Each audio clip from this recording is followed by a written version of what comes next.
Alright guys, I'm out here with Agar. We're hanging out. He's a little bit hyper, but he likes it out here. Come here.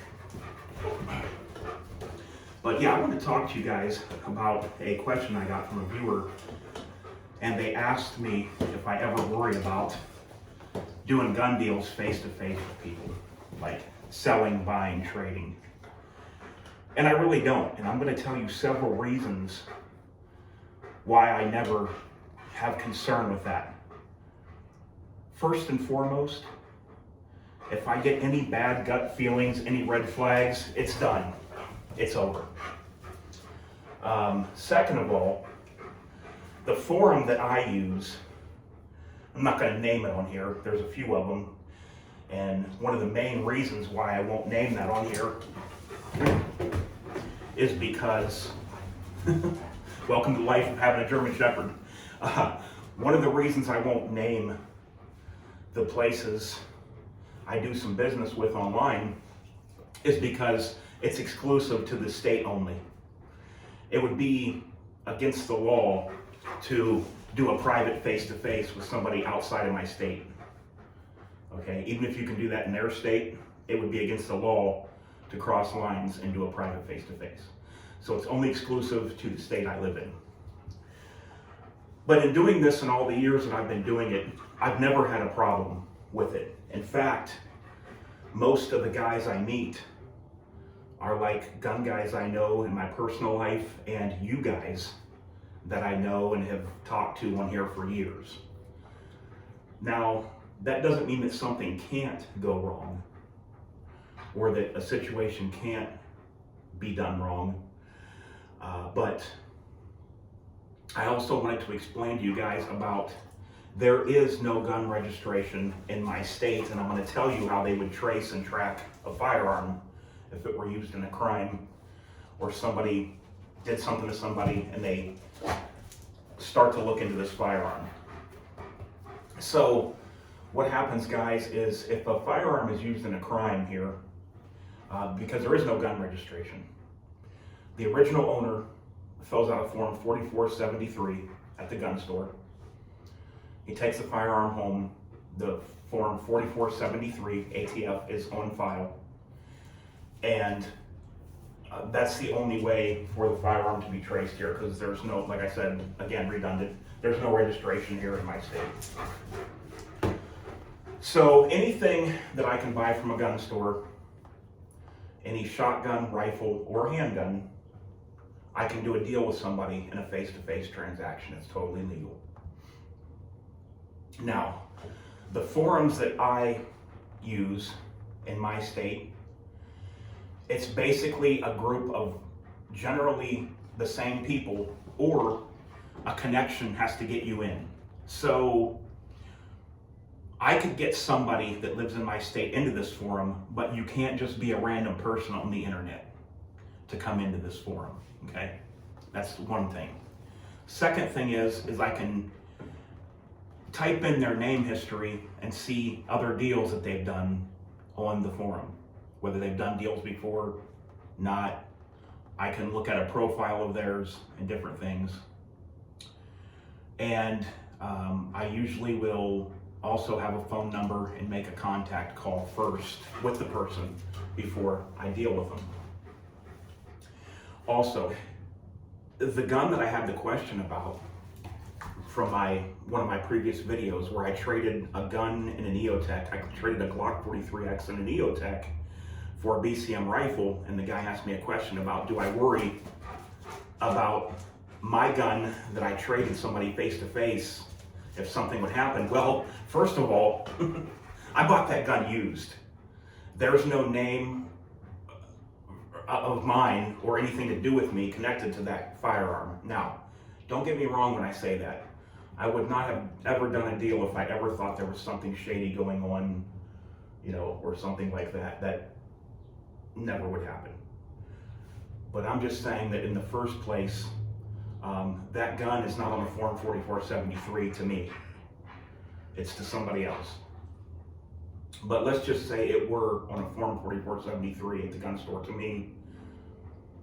I traded or sold to somebody, and they tell me that they're legal to own the firearm, and they're a resident of my state, and they commit a crime, or they're found to be a felon in possession of this firearm. What would happen is the ATF, or the FBI, depending on what the crime is, would go back and check the trail of this firearm, starting from the manufacturer with the serial number, then to the distributor, then to the firearm store it went to, then to it was sold to. And then also from there, if you've sold a firearm, they could come to you and get information possibly of who you sold it to, or whatever details you could give them. The forums that I use online to do this with, all the messages are discoverable, meaning they are saved. So that transaction I did, we can go back 2 years and I could pull you up where I sold something. So let's say somebody, they trace a firearm from a 4473 to me that was used in a crime.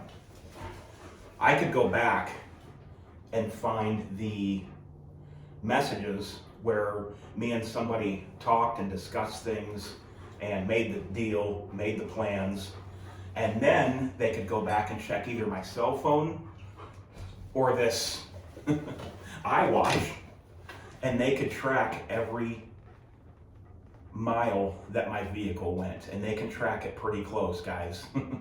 They can track where you've been pretty close. So, other than that, a gun being used in a crime, hey, he's getting wild. He doesn't know he doesn't understand who I'm talking to. A gun being used in a crime by somebody else that you sold it to would be such a slim chance that you have no alibi, was in the same town, your vehicle was in the same area, and everything would have to line up just right for you to be suspected of it. Yeah. All right, guys, I had to put Agar back in the house, but basically it all boils down to this. Guns, ammunition, and all that kind of gear are a hobby to me. And us guys that do this, we may see something we like and occasionally sell or occasionally trade something for what we want. Or I've traded 2 guns for 1 before because what I was wanting was so expensive and the guy wanted 1 gun, but this gun was, worth way less, so I had to give him 2 or add something to it, like the gun in the EOTech. But it's a hobby to me, and it makes it fun to be able to do this with people. And you see something you like, you've not got to try it before, you don't want to give out the cash at the store, or you don't have the cash at the time, you can use ammo or firearms or knives or whatever else to trade for that item and get to try it out or put it into the collection. Also, a lot of the people I deal with are people that I know in my personal life. I know a wide array of people that are into what I'm into, and they call me or I call them, and I already know these people or relatives of mine that I get things from used. That's how I like to do things. I really don't normally sell anything. I traded because it was something I really wanted on the last BCM, but normally it'll be buying. So sometimes it'll be relatives, sometimes it'll be people at work that my relatives know. Sometimes it'll be friends of the family and things like that. Or on the few forums that I use that are just for this state, with people that do business all the time, and I know their name's familiar to me. So I really don't worry about it too much, guys. I've never lost any sleep over it or anything like that. So when you live in my state and you sell a firearm to someone, it is the buyer's responsibility to know if they are legal or not to own that firearm. If they purchase a firearm, whether they're on a firearms disability, like a domestic violence that wasn't a felony, that's having a firearm under a disability, or they're a felon, which means they just can't own a firearm at all, it is their responsibility to know they're not allowed to have that gun. Now, if you do sell a gun to somebody that's a felon and they don't inform you and they get caught, and they want to find out where that firearm came from, you are going to get questioned most times. But it really won't go any further than that. Now, if they question you and now extenuating circumstances, if you're selling, if this guy says, hey, I told him I was a felon, I got it right here on my phone.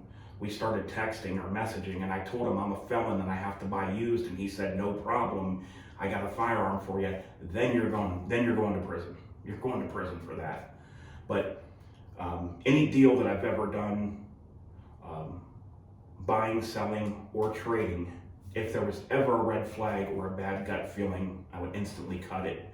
There is no deal that is worth it enough for me to not give in to a red flag. I will always give in to any kind of red flag or bad gut feeling.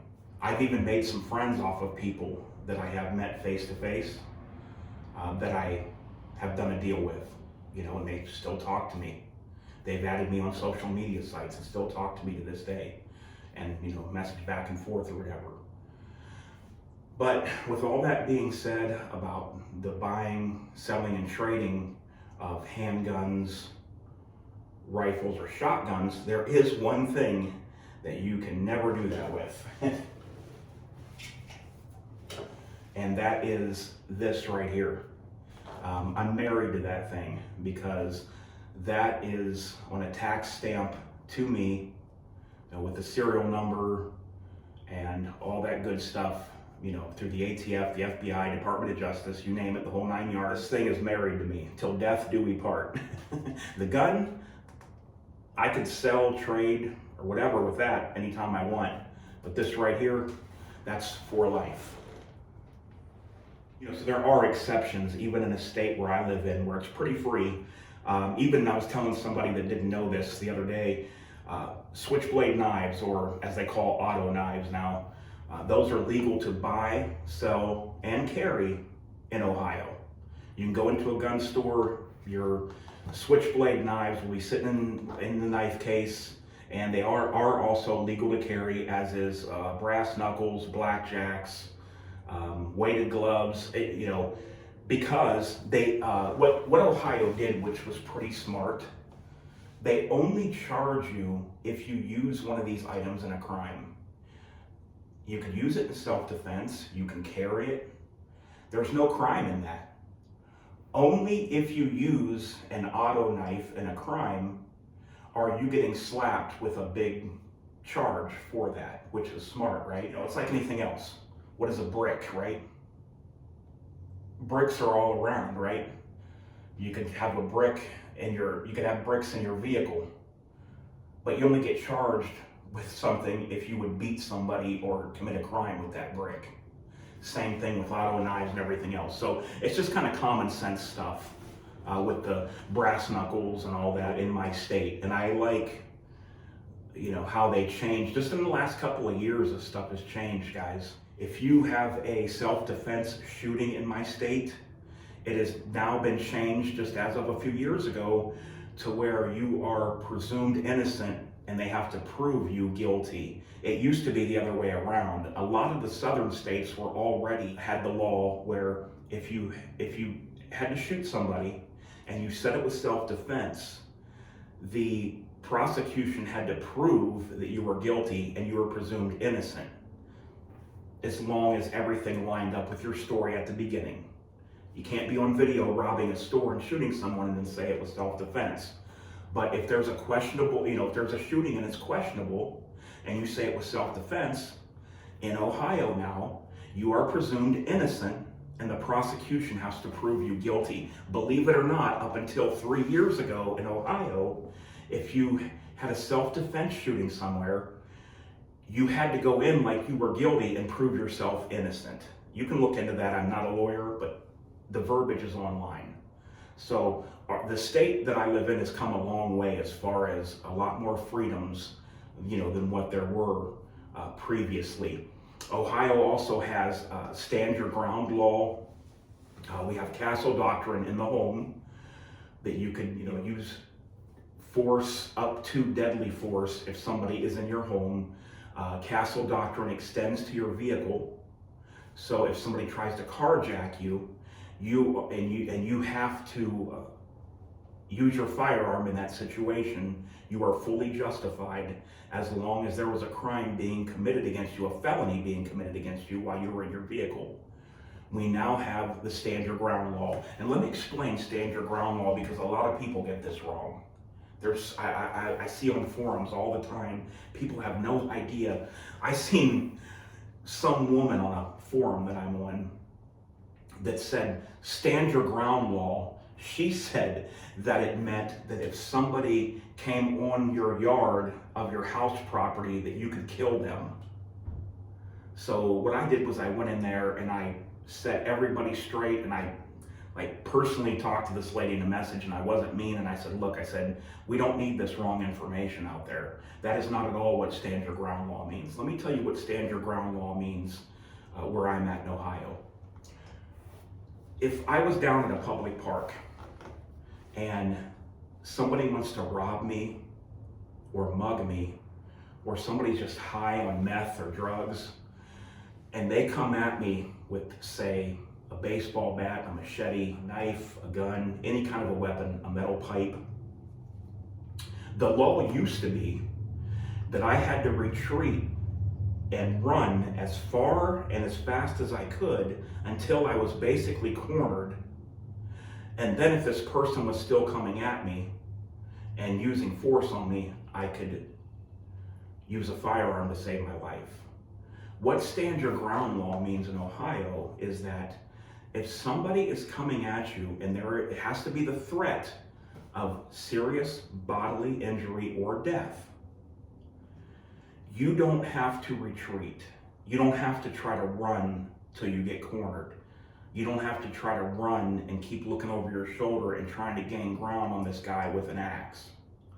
If they come at you and you've had no part in starting this, and they come at you to rob you, or they're high or whatever, and you did nothing wrong in this situation, you do not have to retreat and run. You can stay where you're at, and before they reach you, you can use self-defense. You don't have to get hurt first. But just know that there has to be a credible threat of serious bodily injury or harm. Okay, so what would that mean? Well, the guy had a knife with a 6-inch blade. If he would stab me, I would have serious bodily injury and or death. Same with any other kind of weapon that a person could have. It could be a golf club. It's just how they intend to use it in this situation. But if you're totally innocent, you're minding your business, you're doing what you're supposed to be doing, and you are legally at where you're legally allowed to be, you no longer have to retreat and run. And that used to be the standard in the law, believe it or not, here where I'm at. But that changed again within the last 5 years, where we do have stand your ground. If somebody comes to kill you or cause serious bodily injury or death, and you are totally innocent in that situation of them doing this, you have every right to protect yourself by any means possible. Hope you guys enjoyed this video. I'll get back with you guys real soon. I'm gonna get this out on the range and show you what the Hellcat sounds like with this Obsidian 45 on it. Until next time, guys, this is DOF, and I'm out of there.